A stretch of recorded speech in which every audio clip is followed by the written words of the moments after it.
सुबह उठकर वनजाक्षी देखती है कि जहाँ पिछली रात को एक छोटा सा पौधा था, वो अगले दिन एक बड़ा 6 फुट वाला पेड़ बन चुका था। और इतना ही नहीं, उनपे बैंगन भी इतने भरे भरे और 4 गुना बड़े भी उग गए थे। ये देख वनजाक्षी अपनी आंखों का खुद यकीन नहीं कर पा रही थी। पेड़ के पास आकर उसे जांचने लगती है। ये कैसे हुआ? कि मुमकिन कैसे है? कल तक तो ये पौधा था, आज पेड़ कैसे बन गया? वो ऐसे सोच में पड़ गई थी कि इतने में उसकी बेटी वसुंधरा वहाँ आकर उस पेड़ को देख ऐसे ही चौंक जाती है।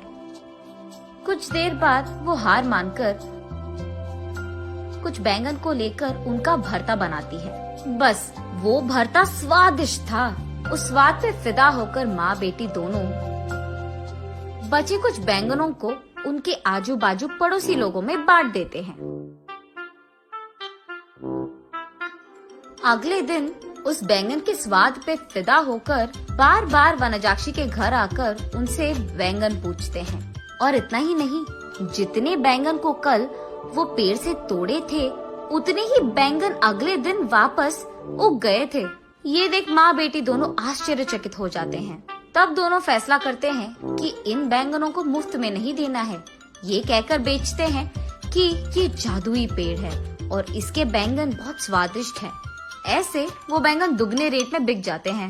कुछ ही दिनों में इन स्वादिष्ट बैंगनों के बारे में और वो बड़ा सा बैंगन के पेड़ के बारे में इधर उधर बात फैलकर आजू बाजू पड़ोसी शहर तक पहुंच जाता है। इसलिए हर रोज सुबह शुरू होते ही पेड़ में भर के बैंगन उगते थे और उनके लिए लोगों की लाइन लग जाती थी सुबह सुबह, और वो भी वनजाक्षी के घर के बाहर। वनजाक्षी का पैसों का डिब्बा हर रोज पैसों से भर जाता था और ये बहुत साधारण सी चीज होती थी। कुछ ही दिनों में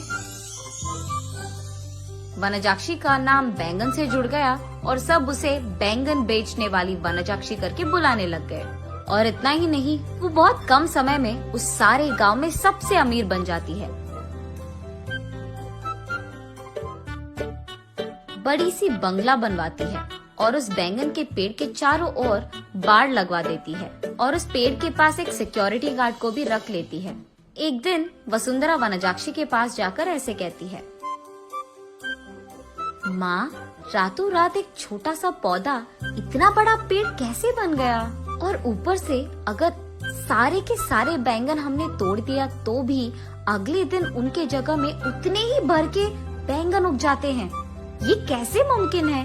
अरे हाँ, मैं भी इस चीज के बारे में सोचना भूल गई। चलो, जो भी हुआ उनसे हमारा अच्छा ही तो हुआ। अब तो मुझे तुम्हारी शादी की भी कोई फिक्र नहीं है बेटा, ऐसे कहती है। और ठीक तभी वनजाक्षी को एक बात याद आती है। उस समय में जब भी वनजाक्षी के लिए रिश्ते लाते थे तो कुछ भी सेट नहीं होता था। अगर वसुंधरा को लड़का पसंद आ गया तो लड़के वालों को इनका दहेज नहीं पसंद आता था, और अगर लड़के ने वसुंधरा को पसंद कर लिया तो वसुंधरा को वो लड़का पसंद नहीं आता था। ऐसे बहुत सारे रिश्ते देख देख कर वनजाक्षी थक कर ये सोचने लगती है कि शायद उसकी बेटी के कुंडली में कोई दोष है, इसीलिए वो बहुत सारे पूजा पाठ करवाती रहती थी। ऐसे ही एक दिन वो मंदिर में पूजा करवा के घर लौटती रहती है। तब रास्ते में उसे एक बैंगन का टुकड़ा नजर आता है। उसे लेकर वो अपने घर के सामने रख देती है। और कुछ दिन बाद उस जगह में एक छोटा सा पौधा उग गया था। मंदिर जाने से पहले उन बैंगनों को देख वनजाक्षी सोचती है, घर आने के बाद ना इन बैंगनों का एक बहुत अच्छा भरता बनाना है मुझे। यही सोचते हुए वो मंदिर चलती रहती है। रास्ते में वो ऐसे सोचती है, अगर कोई वो बैंगन को लेके गया तो?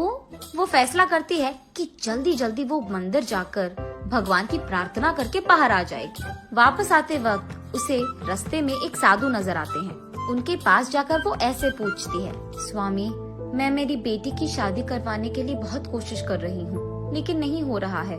कृपा करके इसका कोई हल निकाल दीजिए। ठीक है, उस जगह पे बैठकर अपनी पूरी मन से प्रार्थना करो, ऐसे कहते हैं साधु। तब वनजाक्षी उस साधु के सामने बैठकर इसी डर में पड़ी रहती है कि कहीं कोई उस बैंगन को चुरा ना ले। हे भगवान, मेरे घर जाने तक उन बैंगनों को